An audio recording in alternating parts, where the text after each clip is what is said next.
Okay, it's recording. It's right here. Yeah. All right. I have 7 questions to ask you. It's very simple and quick. I'm going to start with, what is your current job title and position? Occupational therapy. Okay. How long have you been in the role? I've been an OT. I passed my boards in January, but I've been a CODA for the last 4 years prior to that. Okay, cool. So. Awesome.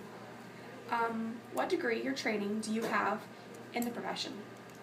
It's a master's, so I pretty much did a bachelor's in health science, then a master's program, which was about 2.5 years. So. How long did it take you to complete your whole entire degree in training? 6.5. Start from top to bottom. I did dual enrollment on the bachelor's and the associates, so cut me some slack. Yeah, that's double my time then, I guess. Yeah. Oh my gosh, fantastic. No, it won't be that bad. You just gotta go to school all summers. How did you land this position? This particular position? I worked for them at first, PRN, which means I just come in as they needed me. Their current OT was moving out of town, and then they were in need for OT, so I took the position. But this is the first time seeing you, that's why I was asking. Yeah, I've started May. So. Yeah, she's been out here almost a year. Yeah? Yeah. So, yeah. Because I didn't know who she was talking about either. I was just like, oh, sure. Yeah. Okay, describe your career and educational path to this current job. I've went to one school, only one school. I went to Florida Hospital, College of Health Science at that time.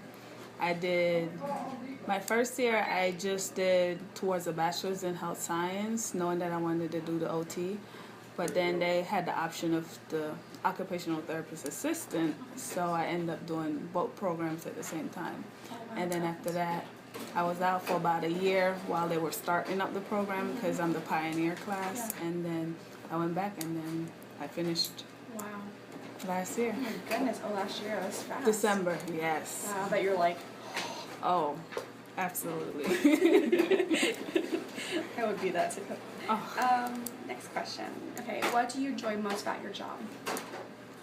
What do I enjoy most? I think I enjoy everything. I do every aspect. I mean, I work here at the nursing home, and I enjoy interacting with the patients and seeing their progress and seeing the steps that they take to become independent. It gets challenging at times because you're dealing with a lot of personalities, and sometimes patients don't have the same goal in mind as you do. Your goal is for them to be independent, and they're kind of like this, people doing everything for me kind of thing. So, but I enjoy interacting with the patients. They have great stories, the progress I've seen. I also work peds, so I love the kids because you see a lot of progress, being able to dress themselves at 5, which you think they would be able to do, but just to see the joy in the parents' face and then the kids when they get something. So I think a lot of the reward is the patient reaction to being able to do something they weren't able to do before. It's really refreshing. Yes. Oh my goodness, I would love that. Okay, next question is, what do you like least about your job? What do I like least? I don't care for the business aspect.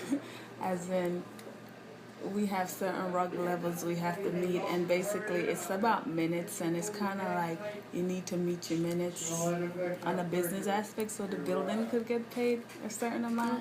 I don't like that because that's not my aspect. I didn't come in on a business part. I just come to help people. Yeah, okay, I understand. Okay, what advice do you have for students who are interested in pursuing this career? I mean, I think it's definitely a good career pathway. It's a career that you could get jobs anywhere. You're in demand. It allows you flexibility. It allows you to grow. In sense, like right now I do full-time because I have no kids. And then if you decide to have kids, you could end up going to the school system and have the same schedule as they do. So it gives you a lot of flexibility. It helps you not to be burnt out, because if it's like, oh, I'm tired of nursing home, I could do home health, or I could work on a brain unit, or it gives you the opportunity to to change areas that you work and not, well, like me, not get bored, but keep going. But I think it's definitely a good career. You have to be a people person. You know, you have to be a people person. You have to be able to step out your box. Because for me, in my personal life, I'm quiet and I'm shy. But then here, it's like you have to be able to have the voice for your patient, because you have to understand that you're the voice. I see my patients 5 days a week. Majority of the day, I'm interacting with them the most, so you're the one that's advocating for them, because sometimes the nurses and the CNAs aren't able to see what you see, so you're strong, like, my patient needs this, so you have to have the drive to keep pushing to get what your patient needs. So that would be the advice I would give a student is just, kind of treat people the way you want to be treated, and just be willing to step out for your patients. Yes. Awesome. Okay, next question is, why did you choose to work in this setting versus others, like this nursing home? Okay. Why did I choose to work in the nursing home? Honestly, I was all over the place when I finished school, because I did nursing home for 4 years as a coda, and for me it was like, oh, I want to change, but I guess it just called me back, I guess. I don't know. But I don't know, this setting is great. As I said, the patient interaction are great. These elderly patients, they just have so much humor, right? Have so much humor and story and have you rolling. So and you get a lot more interaction with other professionals. Because, when I do my home health part, which is like part-time, it's like, it's only me.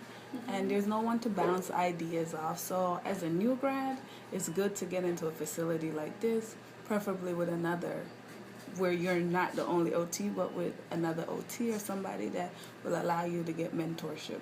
I think this is the best setting for some kind of mentorship, because other than that, you're kind of expected to be on your own, which by far your license say you can be on your own, but it's just nice to have a buffer when you're second-guessing yourself. Oh, awesome. Okay, last question. Moved really fast. What classes did you take in college that benefited you the most in your career? Like the OT classes, or like just classes in general that you took in college that you're like, wow, this really helped me. That I'm using from the OT program. Well, you would think everything would benefit you, but I beg to differ. Kines was good because it teaches you the way the body reacts and how it works and how to test certain muscles and stuff, and I do a lot of that. Neuro, loved it. It's a great course, learning the neurological aspect of everything and being able to see stuff from not just being able to track it back as to why your patient can't do something. Anatomy was good. I still use portions of anatomy, not all of them, because I can't remember everything. I kind of stick with my regular, my shoulder, my trunks, and stuff that I use daily. And I think we had a class called Occupation, which pretty much made you understand why you did what you did and why you want to do what you did, and helps you to understand why you make the goals for your patients that you make. So I think those are the few classes that I think I pull from a lot now, and I've been out for a little bit. Oh, fantastic. Well, thank you for your time. No problem. That was I know great. It was simple, fast, and all right, Trust it was nice to meet you. I've been there. I've been mine. Let me stop this.